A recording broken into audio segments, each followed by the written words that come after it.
446 میں آ کر شیعوں کی حکومت کو ختم کیا تغرل بیگ سلجوکی نے۔ سلجوک مسلمان ہوئے تھے محمود غزنوی کے دور میں، سلجوک ان کے بڑے کا نام تھا۔ تو ایک دفعہ محمود غزنوی نے سلجوک سے پوچھا اگر مجھے تیری مدد کی ضرورت ہو تو کتنے آدمی پیش کر سکتے ہو؟ تو اس نے ایک تیر دیا، کہا یہ ایک تیر ہے میرا، کسی کو یہ تیر بھیج کر میرے علاقے میں بھیج دو تو چند گھنٹوں میں 1,00,000 تلواریں تیرا پہرا دینے کے لیے تیار ہوں، میرے پاس اتنی طاقت ہے۔ تو یہ سلجوک کی نسل میں تھا تغرل بیگ۔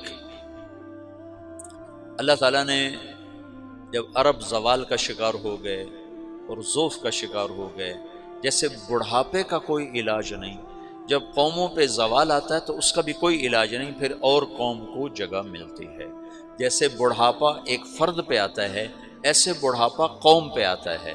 قوم کا بڑھاپا جوانی میں نہیں لوٹ سکتا، جیسے فرد کا بڑھاپا جوانی کی طرف نہیں لوٹ سکتا، قوم کا بڑھاپا جوانی کی طرف نہیں لوٹ سکتا، کوئی علاج نہیں، نئی نسل کا آنا ہی علاج ہے۔ تو عرب دھل چکے تھے، 600 سال بہت ہوتے ہیں حکومت کو، اپنی صفات گم کر چکے تھے، اب نئے خون کی ضرورت تھی۔ تغرل بیگ پہلا شخص تھا جس نے آ کر اہل سنت والجماعت کو استحکام بخشا، شیعوں کی حکومت کو ختم کیا، بغداد سے، شام سے، ان سارے علاقوں سے۔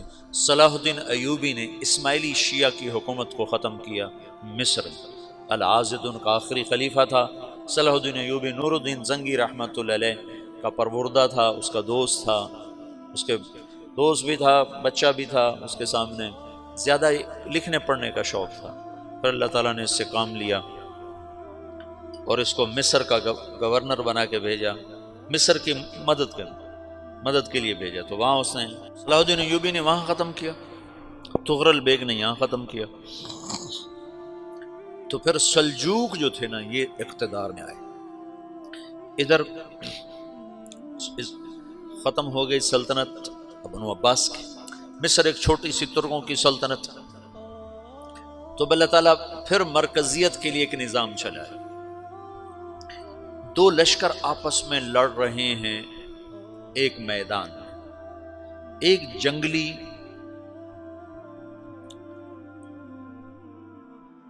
بدوؤں کا قافلہ، جنگل کے لوگ اپنے قبیلے کو لے کر، ایک جنگلی قبیلہ اپنے سردار کے ساتھ نقل مکانی کر رہا ہے ایک جگہ سے دوسری جگہ۔ اللہ کا نظام کہ یہ لوگ چلتے چلتے چلتے اس وادی میں پہنچ گئے جہاں جنگ ہو رہی ہے، دو لشکر آپس میں لڑ رہے ہیں۔ جب یہ وہاں پہنچتے ہیں تو ایک لشکر کے قدم اکھڑ رہے ہیں اور دوسرا غالب آ رہا ہے۔ ان کو نہیں پتا شکست کھانے والے کون ہیں اور فتح پانے والے کون ہیں، ان کو نہیں پتا۔ اس جنگلی قبیلے کے سردار کا نام بھی تغرل ہے، تغرل۔ تو یہ سردار کہتا ہے جو شکست کھا رہے ہیں ان کی مدد کرو، کچھ پتہ نہیں کون ہے، کہتا جو شکست کھا رہے ہیں ان کی مدد کرو۔ تو 400 وحشی جنگلیوں نے فاتح لشکر کے پیچھے حملہ کر دیا۔ وہ تو ایک کافی ہوتا تھا، 400 دوڑ جب تلواریں پڑیں تو چند لمحوں میں نقشہ بدل گیا، بھاگنے والے جم گئے اور جمنے والے بھاگ پڑے۔ جب جنگ ختم ہوئی تو شکست خوردہ لشکر کے بادشاہ نے ان کو بلایا، اسے پوچھتا ہے مجھے جانتے ہو میں کون ہوں؟ کہا نہیں۔ کہا تو تم نے میری مدد کیوں کی؟ کہا انسانی ہمدردی کی وجہ سے، تمہیں شکست ہو رہی تھی اس لیے تمہاری مدد کی۔ پھر اس نے اپنا تعارف کرایا، میں ہوں سلیمان سلجوقی، ترکی کا بادشاہ۔ مسلمانوں کا لشکر تھا اور تاتاریوں سے شکست کھا رہا تھا، تاتاری فتح پا رہے تھے، مسلمان شکست کھا رہے تھے۔ تو وہ اللہ کی غیبی مدد بن کر آئے، تو وہ اس سے کہتا ہے میرے ساتھ رہنا پسند کرو گے؟ تم نے میرے اوپر احسان کیا ہے، میں اس کا بدلہ دینا چاہتا ہوں، میرے ساتھ رہنا پسند کرو گے؟ کہنے کا کر لوں گا۔ تو اس کو لے کر ترکی آیا، اور استنبول اس وقت روم کی حکومت میں تھا، اسے فتح کیا اس تغرل کے آگے چوتھے پانچویں پڑپوتے محمد فاتح نے۔ تو یہ استنبول ہے، یہ ترکی ہے، بیچ میں ایک چھوٹا سمندر ہے، یہاں ایک جاگیر ہے۔ تو سلطان سلیمان کہتا ہے یہ جاگیر تجھے وقف ہے، ادھر سے رومی مجھے تنگ کرتے ہیں حملے کر کر کے، تو میرا دفاع کرتے رہنا، یہ جاگیر تیری۔ یہ اس جاگیر پہ اس نے اپنے قافلے کو آباد کر دیا، اپنے قبیلے کو، اور ایک چھوٹی سی حکومت بنا لی، جو ایک صوبہ سمجھو سلمان سلجوقی کا، وہ ایک چھوٹا سا صوبہ ہے۔ وہاں جب یہ رہ پڑا تو پھر یہ ایک شیخ کے بیت ہوتا ہے، وہاں شیخ طریقت ہے، ان کے یہ بیت ہونے جاتا ہے، وہ اس کو رات اپنے پاس ٹھہراتا ہے، تو ایک کمرے میں ان کا خادم ٹھہراتا ہے۔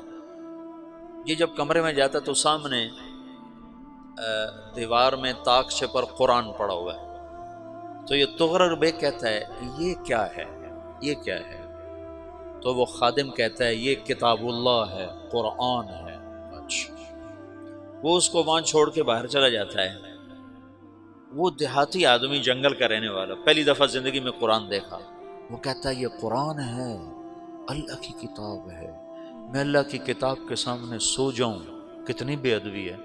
تو اس نے ایسے قرآن اٹھایا اور سر پہ رکھ لیا اور کھڑا ہو گیا، ساری رات قرآن سر پہ رکھ کے کھڑا رہا۔ رات کے پچھلے پہر اس کو خواب آیا، کھڑے کھڑے اس نے دیکھا کہ اس کی پشت سے ایک چاند نکلا اور شیخ کی بیٹی کے سینے میں جا کے اتر گیا، پھر اس لڑکی کے سینے سے ایک درخت نکلا جو پھیلتے پھیلتے پھیلتے 3 بر اعظم پہ چھا گیا، افریقہ پر، یورپ پر، ایشیا پر۔ پھر اس کی آنکھ کھل گئی، وہ کھڑا ہوا ہے، تو اس نے صبح یہ خواب اپنے شیخ کو سنایا، تو انہوں نے اپنی بیٹی اس کے نکاح میں دے دی۔ اس بیٹی سے ایک بچہ پیدا ہوا، تغرل بیگ نے اس کا نام رکھا عثمان، عثمانی ترک نام سنا ہوا، جو میں نے کل بتایا تھا کہ 1924 میں وہ خلافت ختم ہوئی۔ تو ایک بیٹا پیدا ہوا عثمان۔ عثمان نے پھر ایک نئی اسلامی حکومت کی بنیاد رکھی جو 1924 تک چلتی رہی، کوئی 800 سال یہ حکومت چلی۔ تو حکومت کا شیرازہ بکھرا، لیکن پھر جڑ جاتا تھا، پر وہ قرن اول والا جوڑ کبھی نہ پیدا ہوا، ٹکڑے بن گئے۔ ان ٹکڑوں میں اللہ لوگ پیدا کرتا رہا جو دعوت دیتے رہے، دعوت زندہ رہی۔ جو تربیت کا نظام تصوف کے ساتھ تھا اب وہ تبلیغ کے ساتھ۔